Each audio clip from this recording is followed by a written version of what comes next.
The sheriff didn't just lock himself in the deepest cell, he threw away the key. When the deputy walked in, he found him staring blankly out the window. He begged the sheriff not to do anything stupid, but the sheriff went ahead and said those forbidden words anyway. I want to go out. Because no one who'd ever said them had lived to tell the tale. You see, in this future world, humanity had been driven underground. Down here, there was one ironclad rule. Anyone who said, "I want to go out," would be forcibly sent to the surface to perform cleaning duties. But everyone who went topside ended up dead, poisoned by the toxic wasteland above. Still, the sheriff said those forbidden words without hesitation. His wife Allison's mysterious death 3 years ago had left him with nothing to lose. That day, Allison had stood up in the cafeteria and shouted that the outside world was actually full of green grass and blue skies. The ruined wasteland they saw on their screens was a lie. The leaders had doctored the footage to keep everyone trapped down here, forever stripped of any hope of escape. When no one reacted, she shouted those forbidden words. I want to go out!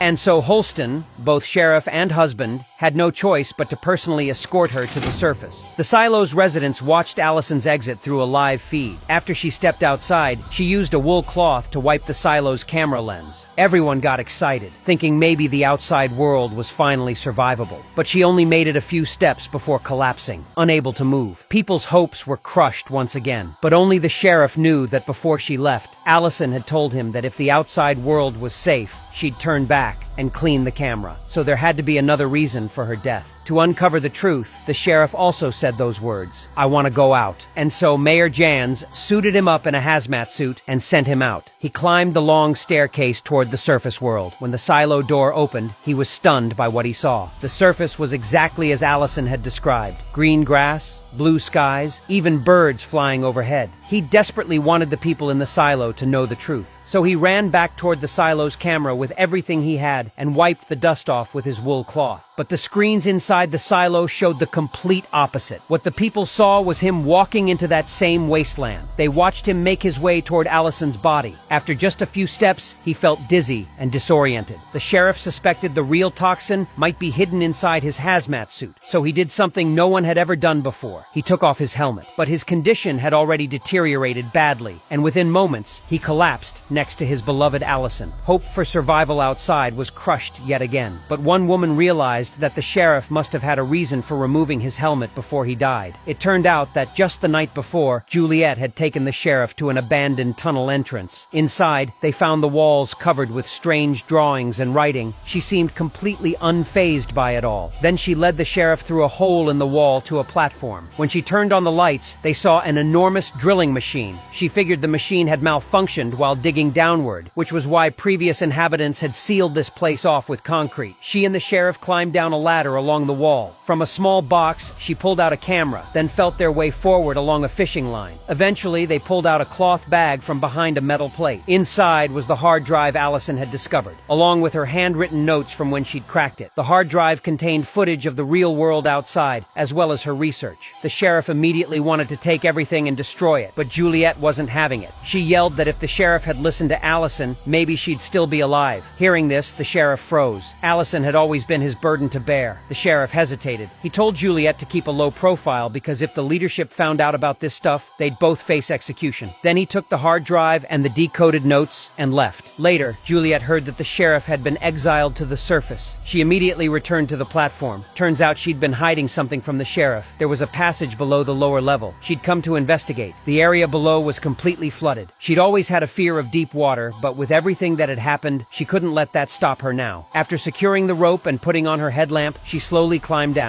Halfway down, her nerves got the better of her, and the headlamp fell into the water. She had to feel her way down in complete darkness. Just as she was about to reach the water's surface, the generator in the cylinder above suddenly malfunctioned. As the person in charge of the generator, she rushed back immediately. She found her apprentice about to go in and fix it, and Juliet immediately stopped him. When he insisted on going in anyway, she decked him with one punch. After the generator crisis was averted, her supervisor came looking for her. He chewed her out for being drunk, missing 2 hours of work, and beating up the apprentice who idolized her. But Juliet brought up something deadly serious. The silo's generator had major problems and needed to be shut down to be properly fixed. Her supervisor said the generator had never been shut down in the silo's entire history. It would plunge tens of thousands of people into darkness. Even 5 minutes of darkness would cause mass panic. He couldn't take that kind of responsibility. Juliet insisted that a brief blackout was better than total generator generator failure, which would mean the end of the silo. In the end, orders from the top meant they could only do basic patchwork repairs. Just then, the generator suddenly surged with high voltage, causing violent tremors throughout the lower levels. And as luck would have it, Mayor Johns had just arrived there. Learning about the generator malfunction, the experienced Juliet decisively entered the generator to make repairs. Thanks to her work, she successfully restored normal pressure. Mayor Johns had witnessed Juliet's competence firsthand and gave her his stamp of approval. He immediately decided that Juliet would inherit the sheriff's position and become the new sheriff. But she refused without a second thought, saying she was fine staying on as a mechanic. The next second, the mayor handed her a sheriff's badge and said this was the late sheriff's dying wish. When Juliet arrived at the office to accept the appointment, she found the mayor's body. Since the silo's equipment wasn't sophisticated enough, there was no record of who the killer was. If word of Mayor Johns' death got out, it would definitely cause riots. According to silo regulations, Bernard from Judicial temporarily assumed the position of mayor, and Juliet, newly appointed by Mayor Johns, took on the responsibility of finding the real killer. She was assigned to work in the former sheriff's office. Juliet noticed the ventilation duct in the room kept making strange noises. Just then, Bernard showed up with a change of clothes for her. Even though she'd been made sheriff, not everyone accepted her. After all, she'd just been a laborer on the lowest levels of the silo. Bernard had always believed she'd committed theft back when she was down there. But given the late mayor's personal appointment, Bernard couldn't say much. On her first day, she found a note on her desk, but before she could figure out what it meant, her deputy burst in. He told the sheriff that someone down below was beating up a citizen. Turns out the deputy had been secretly having an affair with the mayor. He suspected that a thug from the lower levels who sold fake medicine had killed Mayor Johns. But without solid evidence, Juliet just dragged him away from the scene. Then Juliet went straight to the recycling center to look for the former sheriff's belongings, especially the hard drive and decoded diagrams they'd found. But the worker said they hadn't found any of that stuff when they cleared out his things. Meanwhile, Robert from Judicial showed up at the deputy's room and said the department head had decided to remove Juliet from her position as sheriff. The deputy decided they could wait and observe because once Juliet became unpopular enough, she'd resign on her own. But that night, when he returned to his room to sleep, a mysterious man burst out and grabbed him in a chokehold. Luckily, with decades of police experience under his belt, he managed to break free. But when he went back to his bedroom to grab his shotgun, he found it missing. The mysterious man was behind him, pointing the shotgun right at him. Meanwhile, Juliet returned to her quarters and heard strange noises coming from the vent fan again. So she opened it up and discovered a fishing line with a metal ring hanging from it. Following the line, she slowly pulled a bag of documents out of the vent. Juliet was going through files when someone suddenly started pounding frantically on the door. Without a word, the man outside handed her a note. It read that the deputy sheriff had been murdered at home, but by the time she arrived as sheriff, the others had already cleaned up the scene. On top of that, they'd already found some civilian from the silo to take over as deputy. Just as Juliet was about to speak up, Bernard cut her off. His concern wasn't about finding the killer. It was about keeping the silo's residents calm and maintaining order. After they left, Juliet immediately searched the deputy's room. She stumbled upon a note in his pocket. It was the deputy's list of suspects in Mayor Johns' murder investigation. She stuffed the clue into her pocket and headed straight to Bernard's office. Juliet wanted to jump into the investigation right away, but Bernard didn't seem the least bit concerned. He even casually picked up the former mayor's juice and took a sip. His mind was clearly on how to smoothly step into the mayor's role. That's when Robert chimed in with a suggestion. Declare both deaths accidental, hold a single funeral, and bury them together in one grave. It would not only divert public attention, but also spin a touching story about two elderly companions. But when the funeral actually took place, everyone just stood there completely stone-faced.